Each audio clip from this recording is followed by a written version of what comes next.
बच्चों, मैं doctor Rajesh Kumar Srivastava Mahatma Gandhi inter college Gorakhpur में रसायन विज्ञान का प्रवक्ता हूँ। आज हम फिर उपस्थित हुए हैं तत्वों के निष्कर्षण के सिद्धांत एवं प्रक्रम के भाग 5 को डिस्कस करने के लिए। इसके पहले हम लोगों ने 4 भागों में इसे पढ़ा है। आज हम 5वां भाग शुरू करने जा रहे हैं। इस भाग में हम पढ़ेंगे अपचयन का सिद्धांत। आयरन का धातुकर्म में कुछ चीज़ें बची थी, जैसे अपचयन का सिद्धांत, प्रगलन की क्रियाएं, आयरन के प्रकार, ढलवा लोहा से पिटवा लोहा प्राप्त करना, आयरन का सांकेतिक आरेख। तत्पश्चात हम लोग शुरू करेंगे कॉपर का धातुकर्म। आइए बच्चों, आगे देखते हैं। हमने आपको प्रगलन के बारे में बताया था।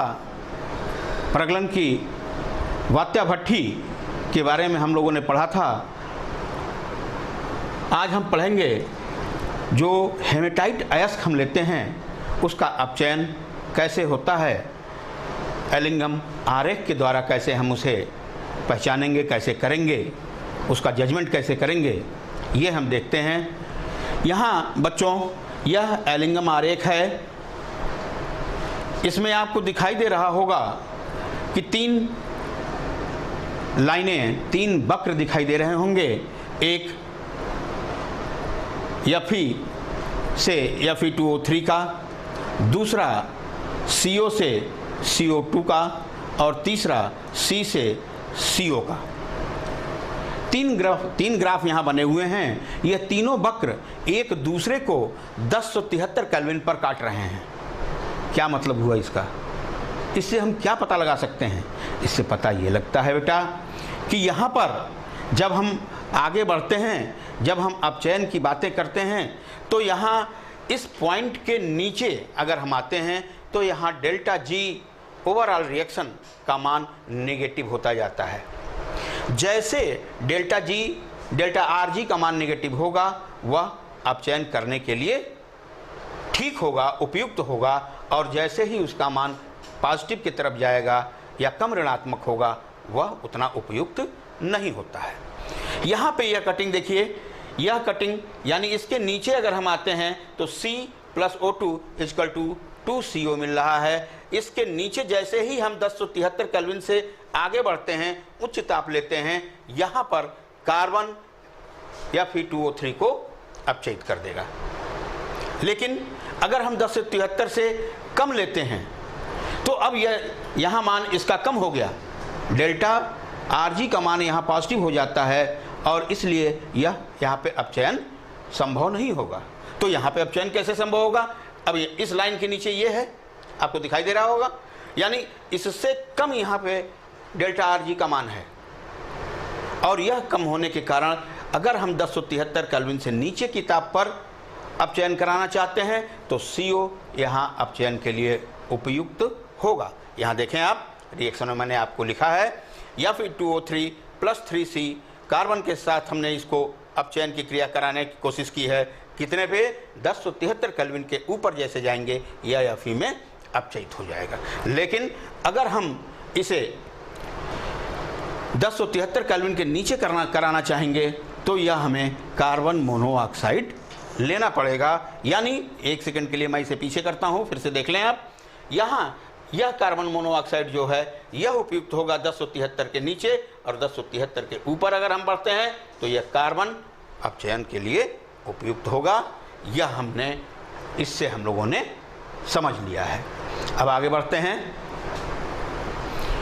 ताप की भिन्नता के आधार पर हमने वात्याभट्ठी में आपको बताया था कि इसके 4 क्षेत्र हो जाते हैं, चारों में अलग अलग क्रियाएं होती हैं, वो हम अब डिस्कस करने चल रहे हैं। ताप के भिन्नता के आधार पर हमने वात्याभट्ठी को 4 भागों में बांट लिया है। इस वात्याभट्ठी में हम सबसे पहले 4 भाग कोक, 8 भाग भर्जित अयस्क और गालक चूना पत्थर जिसको आप कहते हो, कैल्शियम कार्बोनेट कहते हो, इसको लेकर के हम ऊपर से डाल देते हैं और भट्ठी को हम जलाते हैं। जलाने पे जो वात्याभट्ठी जो कोन बना हुआ है हमारा, उसमें क्या कौन सी क्रियाएं होती हैं ये हम देखें। सबसे पहला क्षेत्र होता है दहन क्षेत्र। दहन क्षेत्र भट्ठी का सबसे नीचे वाला भाग होता है बेटा। मान लो भट्ठी ये है तो सबसे नीचे वाला भाग जो होगा वह दहन क्षेत्र कहलाता है। इस दहन क्षेत्र में कोक वायु की उपस्थिति में जल करके कार्बन डाइऑक्साइड का निर्माण करता है। C+O2 = CO2। जैसे जैसे कार्बन डाइऑक्साइड ऊपर चढ़ता जाता है यह कोक के साथ संपर्क में आता है और कार्बन मोनोऑक्साइड बना लेता है। चूंकि यहाँ यह अभिक्रिया ऊष्माक्षेपी अभिक्रिया होती है इसलिए यहाँ का ताप बहुत ज़्यादा होता है, लगभग 2000 केल्विन के 2100 केल्विन के यहाँ पे ताप हो जाता है। दूसरा क्षेत्र है धातुमल का निर्माण का क्षेत्र। यह क्षेत्र बीच का क्षेत्र होता है, मध्य क्षेत्र होता है।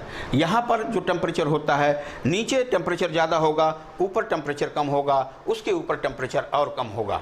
तो नीचे टेम्परेचर हमारा ज़्यादा मिला, अब हम मध्य क्षेत्र में आएंगे, यहाँ टेम्परेचर कम हो जाएगा। देखिए 1073 से 1273 केल्विन यहाँ का टेम्परेचर हो जाता है। यहाँ पर कैल्शियम कार्बोनेट या चूना पत्थर जिसको आप कह रहे हो ये यहाँ पे विघटित होता है और कैल्शियम ऑक्साइड और कार्बन डाइऑक्साइड देता है। कार्बन डाइऑक्साइड उड़ जाता है, निकल जाता है, हमें मिलता है कैल्शियम ऑक्साइड। कैल्शियम ऑक्साइड इसमें सिलिका से क्रिया करके धातुमल बना देता है calcium silicate. CaO + SiO2 = CaSiO3 धातुमल बना दिया। यह अयस्क में जो भी हमारे पास सिलिकेट हैं, फास्फेट हैं, मैग्नेट हैं, इन सब की अशुद्धि उपस्थित होती है। यह अपचयित होकर के सिलिकॉन, फास्फोरस, मैंगनीज ये सब देती हैं।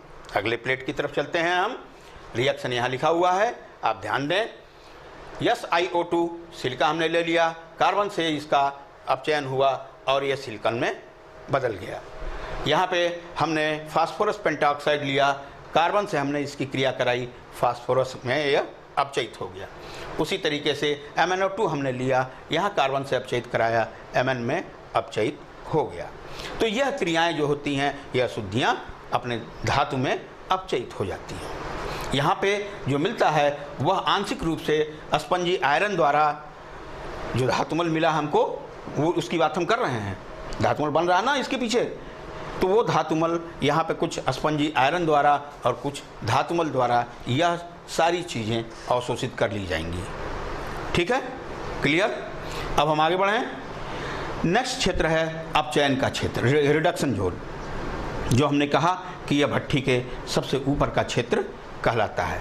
यहाँ पे टेम्परेचर और कम हो जाता है।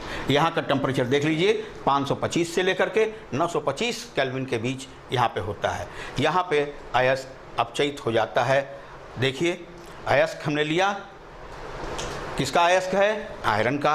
आयरन का अयस्क लिया हमने, कार्बन मोनोऑक्साइड से इसकी क्रिया कराई। क्यों कार्बन मोनोऑक्साइड से कराई? क्योंकि आपने देखा अभी ऊपर कि कार्बन ऑक्सीजन के संपर्क में आकर के कार्बन डाइऑक्साइड दिया।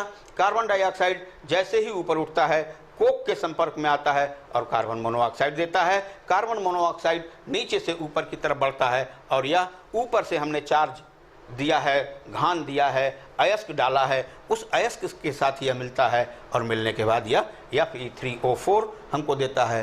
कार्बन डाइऑक्साइड निकल जाता है। इस Fe3O4 पुनः कार्बन मोनोऑक्साइड से ही क्रिया करके आयरन ऑक्साइड दे देता है और यह आयरन ऑक्साइड पुनः कार्बन मोनोऑक्साइड के साथ क्रिया करके हमें आयरन दे देता है। यह सारी प्रक्रियाएं यहाँ पे इसी जोन के अंदर, रिडक्शन जोन के अंदर संपन्न होती हैं। आगे हम बढ़ते हैं। जो आयरन ऑक्साइड हैं सारी की सारी तो अपचयित होंगी नहीं। जो आयरन ऑक्साइड वहाँ पे कार्बन मोनोऑक्साइड के अपचयन से बच जाती हैं वे आयरन ऑक्साइड कार्बन के साथ अपचयित होती हैं और यह आयरन दे देती हैं, कार्बन मोनोऑक्साइड निकल जाता है। इस प्रकार जो आयरन हमें प्राप्त होता है वह स्पंजी आयरन कहलाता है। ठीक है, जो हमें आयरन मिला वो कौन सा कहलाएगा? स्पंजी आयरन कहलाता है। और जो कार्बन मोनोऑक्साइड निकला वह पुनः कार्बन हमें दे देता है। देखिए रिएक्शन 2CO = CO2 + C में यह बदल जाता है, कार्बन डाइऑक्साइड निकल जाता है और कार्बन हमें वहाँ प्राप्त हो जाता है। अब एक क्षेत्र, हमने 3 क्षेत्र का जिक्र किया, आपको बताया हमने 4 क्षेत्र है। चौथा क्षेत्र यह गलन क्षेत्र होता है। जो हमें नीचे दहन क्षेत्र मिला था आपने सबसे पहला क्षेत्र हमने दहन क्षेत्र लिखा था, उस दहन क्षेत्र के ठीक ऊपर वाला भाग ये होता है, इसे हम कहते हैं गलन क्षेत्र, फ्यूजन जोन। यहाँ का टेम्परेचर दहन क्षेत्र का सबसे ज़्यादा होता है, उसके बाद उसके ऊपर का ये गलन क्षेत्र का टेम्परेचर होगा। तो यहाँ पे टेम्परेचर उससे कम है, 1425 केल्विन से 1675 केल्विन के बीच होता है। यह स्पंजी आयरन 1573 केल्विन पर यह पिघलने लगता है और पिघल करके भट्ठी के तल पर एकत्र हो जाता है। यहाँ पे धातुमल भी पिघलता है। धातुमल हल्का होता है, धातु के ऊपर तैरता है, जिसे हम छिद्रों द्वारा आपको हमने दिखाया होगा। जिस समय वात्या भट्ठी की बात हमने की होगी उस समय 2 छिद्र दिखाया होगा, एक धातुमल निकलने के लिए और एक धातु निकलने के लिए। तो धातुमल को उन छिद्रों से हम बाहर कर लेते हैं। इस प्रकार जो लोहा हमें प्राप्त हो रहा है उसे हम कच्चा लोहा, पिग आयरन कहते हैं। इसमें कार्बन, मैंगनीज, फास्फोरस, सिलिका आदि की अशुद्धियाँ उपस्थित होती हैं। इस प्रकार प्राप्त जो कच्चा लोहा है उसे हम पिघला करके लोहे की छीलन डालते हैं। लोहे की छीलन डाल करके हम उसे ढाल देते हैं, जिसे हम ढलवा लोहा या कास्ट आयरन कहते हैं। आगे बढ़ते हैं। कास्ट आयरन जो हमें मिल गया, ढलवा लोहा मिल गया, कहाँ से मिला? कच्चे लोहे से, पिग आयरन से मिला। कैसे मिला? क्योंकि उसमें हमने उसको कुछ कापर की छीलन डाल करके आयरन की, और हमने उसको ढाल दिया है। इसके आधार पर, चूँकि इसमें अभी कार्बन की अशुद्धियाँ उपस्थित होती हैं, कार्बन उपस्थित होता है, इस कार्बन की उपस्थिति के आधार पर आयरन को हम 3 भागों में बांटते हैं। देखिए यहाँ आयरन के प्रकार, कार्बन की मात्रा के आधार पर आयरन को हम 3 भागों में बांटते हैं। यह 3 प्रकार का होता है। पहला हमारा कहलाता है ढलवा लोहा। इसमें कार्बन की उपस्थिति 2.5 से 5% तक होती है। दूसरा पिटवा लोहा होता है, यहाँ कार्बन की उपस्थिति 0.1% से 0.21% तक होती है। और तीसरा होता है इस्पात, यहाँ कार्बन की उपस्थिति 0.25% से 2.0% तक होती है। यह 3 तरीके के हमारे पास आयरन होते हैं। ढलवा लोहा से पिटवा लोहा प्राप्त करना, अभी आपको हमने बताया कि ढलवा लोहा में कार्बन की, सिलिकॉन की, फास्फोरस की, मैंगनीज की, इन सभी की अशुद्धियाँ उपस्थित होती हैं। इन अशुद्धियों को दूर करके हम पिटवा लोहा प्राप्त कर सकते हैं। इनको दूर करने के लिए क्या करते हैं बेटे? हम इसको परावर्तनी भट्ठी में लेकर के, परावर्तनी भट्ठी के तल पर इनको रख करके गर्म करते हैं। इस भट्ठी में आयरन ऑक्साइड की अस्तर लगी होती है, Fe2O3 की अस्तर लगी होती है। यह Fe2O3 की अस्तर जो होती है, परत जो होती है, यह जो उपस्थित ढलवे लोहे में जो अशुद्धियाँ उपस्थित होती हैं उनके साथ ये क्रिया करती हैं, उन्हें ऑक्सीकृत कर देती हैं। जब ऑक्सीकरण की क्रियाएं होती हैं, ऑक्सीकृत ये करती हैं, तो उसमें कार्बन और सल्फर 2 ऐसी चीज़ें हैं जो वाष्पशील होती हैं, और यह वाष्पशील होकर के ऑक्सीकृत हो जाती हैं। जबकि इनके अलावा जो MnO की अशुद्धि है, P2O5 की अशुद्धि है, SiO2 की अशुद्धि है, यह वाष्पशील नहीं होती। अब चूँकि यह सारी वाष्पशील अशुद्धियाँ यह वाष्पशील नहीं होती हैं, तो यहाँ क्या होता है? MnO SiO2 से आपस में क्रिया करके यह MnSiO3 मैंगनीज सिलिकेट धातुमल बना लेता है। और जो P2O5 बचा हुआ है, चूँकि यह MnO से क्रिया करके बना लिया, अब बचा आपके पास ये P2O5। यह P2O5 जो अस्तर लगा हुआ है या Fe2O3, उसके साथ क्रिया करके या FePO4 आयरन फास्फेट का धातुमल बना लेता है। और इसे हम अलग कर लेते हैं धातुमल को। धातुमल को अलग करने के बाद जो लोहा हमें प्राप्त होता है वो शुद्धतम लोहा होता है। इसमें कार्बन की उपस्थिति लगभग 0.2% की होती है। यहाँ रिएक्शन देख लें। हमने कार्बन की जो अशुद्धि है 3C प्लस या Fe2O3 = 2Fe plus 3CO, 3Si plus 2Fe या Fe2O3 = 4Fe plus SiO2, 3Mn plus या Fe2O3 = 2Fe plus 3MnO, 6 phosphorus plus 5 या Fe2O3 = 10Fe plus 3 P2O5, MnO, अब ये SiO2 के साथ क्रिया करके MnSiO3 ये धातुमल बना दिया। 2Fe2O3 या P2O5 2P2O5 के साथ क्रिया करके 4FePO4 ये धातुमल बना दिया, जिन्हें हम अलग करके हम पिटवा लोहा प्राप्त कर लेंगे। आगे बढ़ते हैं। इसका उपयोग, आयरन का उपयोग कहाँ कहाँ होता है? यह विद्युत चुंबक बना सकता है, इससे हम तार बना सकते हैं, जंजीर बना सकते हैं, मकान बनाने के काम आता है। इसका गलनांक बहुत ज़्यादा उच्च होता है। इस्पात, यद्यपि आपके कोर्स में नहीं है, फिर भी थोड़ी सी जानकारी आपको होनी चाहिए। तो पिटवा लोहा लेकर के हम इस्पात का निर्माण करते हैं। पिटवा लोहा लेकर के भट्ठी में लेते हैं और इसमें कार्बन इतना मिलाते हैं कि उसका परसेंटेज 0.25 से लेकर के 2% तक हो जाए।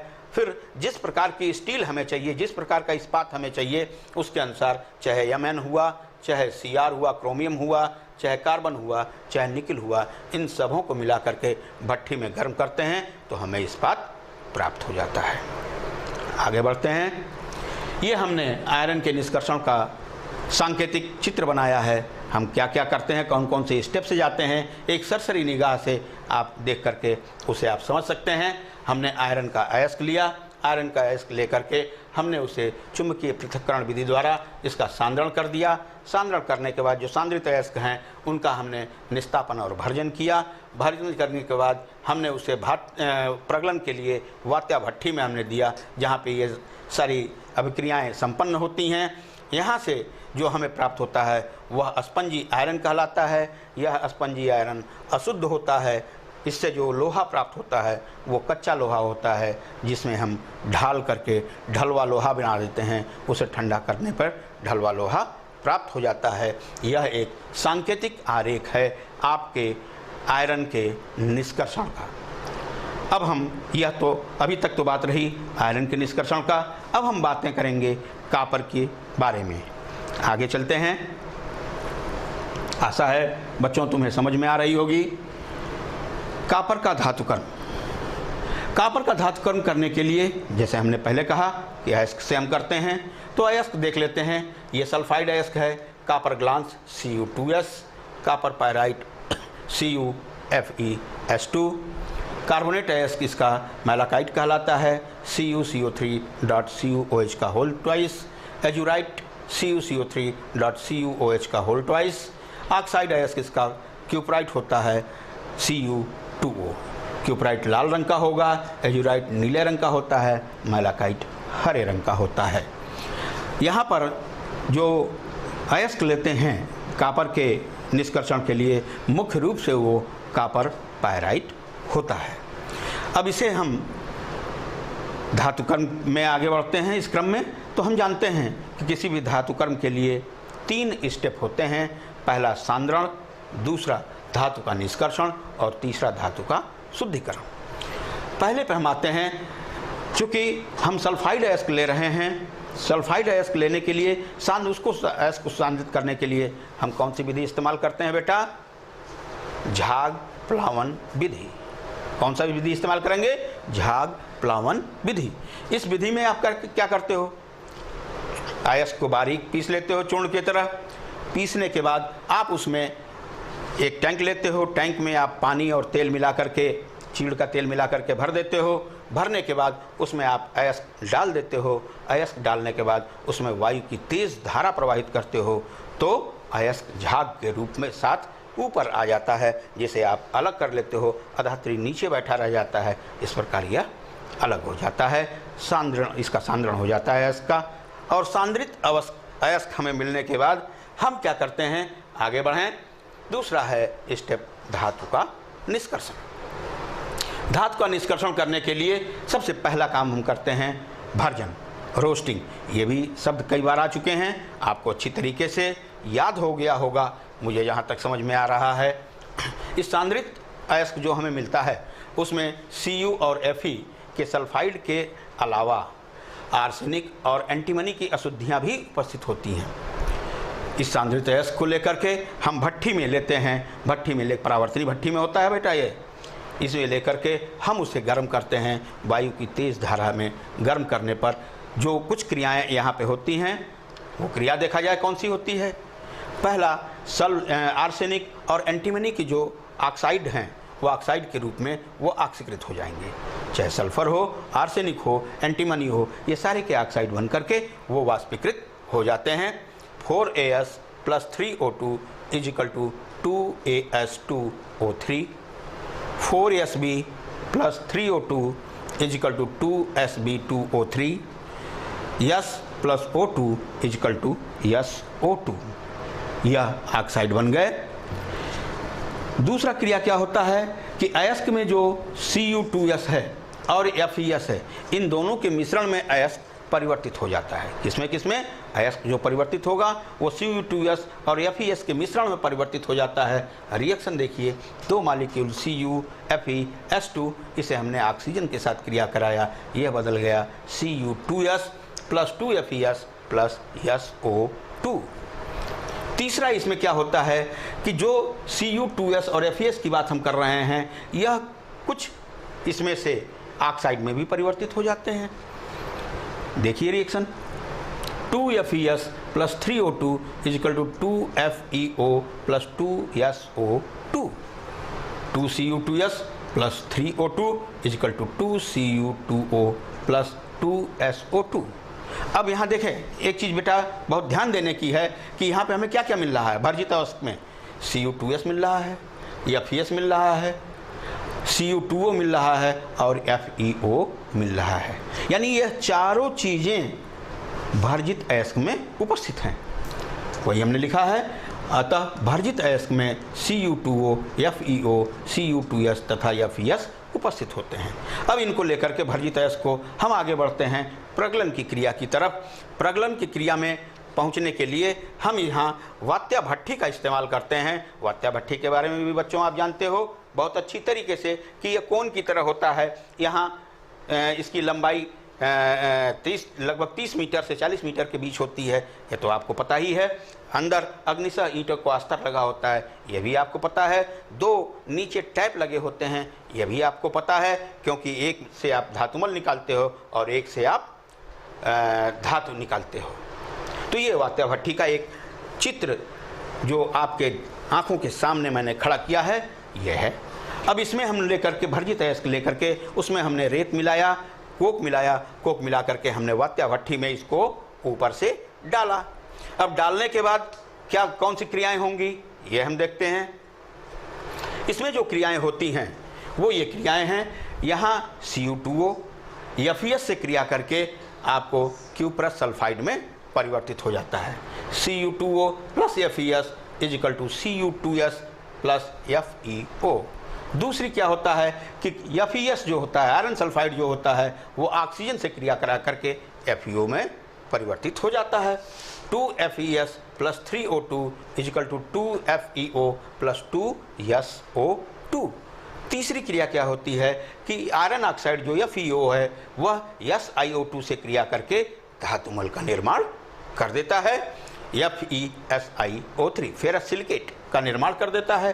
रिएक्शन देखिए, FeO + SiO2 = FeSiO3। अब यहाँ पर जो हमें कच्चा धातु प्राप्त हो रहा है वह कच्चा धातु मैट कहलाता है। मैट में क्या क्या हो गया? मैट में क्यूप्रस सल्फाइड होता है, फेरस सल्फाइड होता है, यह दोनों उपस्थित होते हैं। यहाँ पर जो हमें कॉपर प्राप्त हो रहा है वह लगभग 50% होता है। इस मैट को हम छिद्र से बाहर कर लेते हैं। बेसेमेरीकरण, इस प्रगलन के पश्चात हम बेसमेराइजेशन करते हैं, बेसेमेरीकरण करते हैं। यह बेसेमर भट्ठी में यह क्रिया कराई जाती है। इस भट्ठी का क्या होता है? यह भट्ठी नाशपाती के आकार की होती है। आप लोगों को पहले भी हमने बताया है। आजकल आपने देखा होगा जहाँ सड़कें बनती हैं या जहाँ मकान बन रहा होगा वहाँ सीमेंट और कंकड़ मिलाने के लिए एक बड़ा सा मशीन होता है। कुछ इसी तरीके के आकार का ये बेसेमर कन्वर्टर होता है। यहाँ पर यह 2 धुरियों के बीच में टंगा रहता है बेसेमर कन्वर्टर, और इसीलिए इसके हम कहते हैं कि यह नाशपाती के आकार की होती है।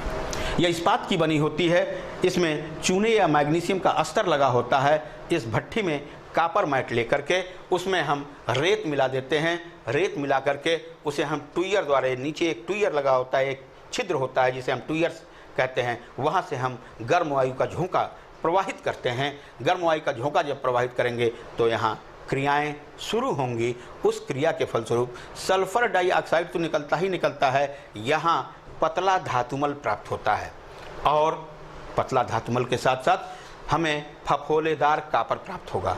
यह फफोलेदार कापर क्या होता है बेटा?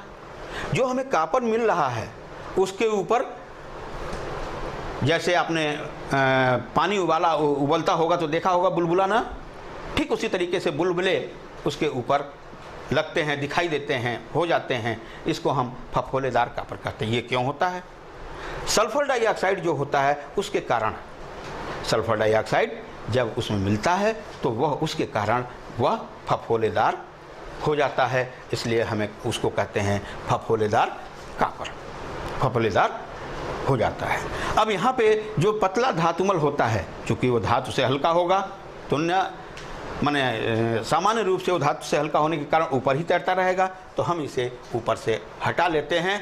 इससे जो कापर हमें प्राप्त होता है वह लगभग 98% का होता है, लेकिन 2% अभी भी अशुद्धियाँ इसमें उपस्थित होती हैं। इसमें जो अशुद्धियाँ होती हैं वो अशुद्धियाँ क्या हैं?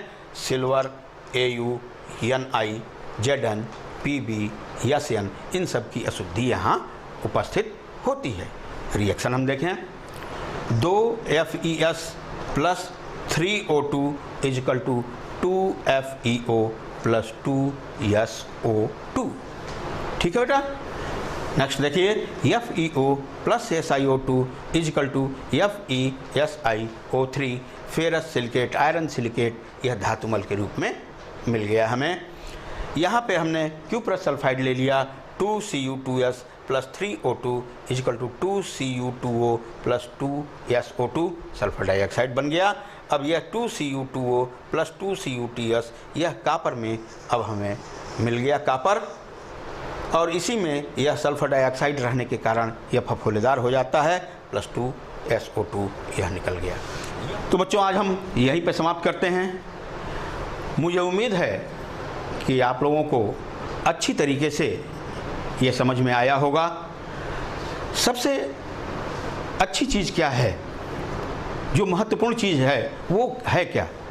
जो भी धातुकर्म हम पढ़ते हैं वह 3 स्टेप में होता है। उसे आंख बंद करके आप तैयार कर लो कि कोई भी धातुकर्म होगा वह 3 स्टेप का होता है। पहला उसमें सांद्रण, दूसरा धातु का निष्कर्षण और तीसरा आपका उसका शोधन। ठीक है।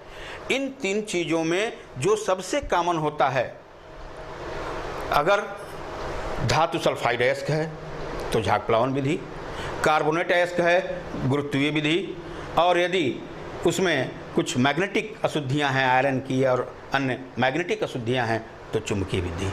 यह लगभग यह प्रक्रिया हर में अपनाई जाती है। यह अगर इतना याद रहेगा तो आपको धातुकर्म तैयार करने में कहीं दिक्कत नहीं होगी। दूसरी बात, जैसे ही आप धातु के निष्कर्षण पे आते हो वहाँ 2 चीज़ें होती हैं।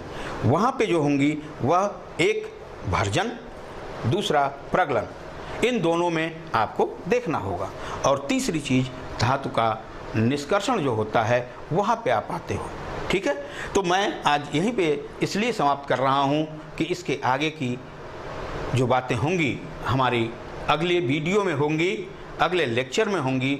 आप बच्चों यह देखने के लिए आप दीक्षा ऐप लोड कर सकते हो, दीक्षा ऐप का सहारा ले सकते हो। धन्यवाद।